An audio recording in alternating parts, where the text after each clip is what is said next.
In a small bowl, mix milk powder, flour, and baking soda.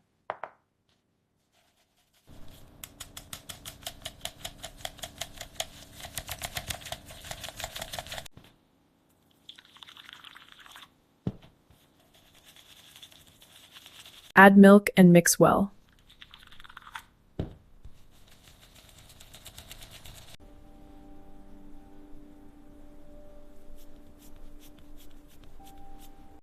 Make very tiny, smooth balls from the dough.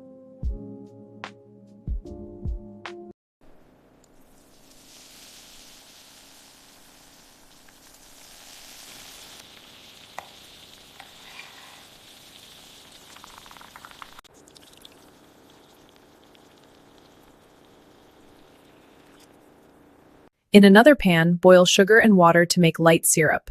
Add rose essence,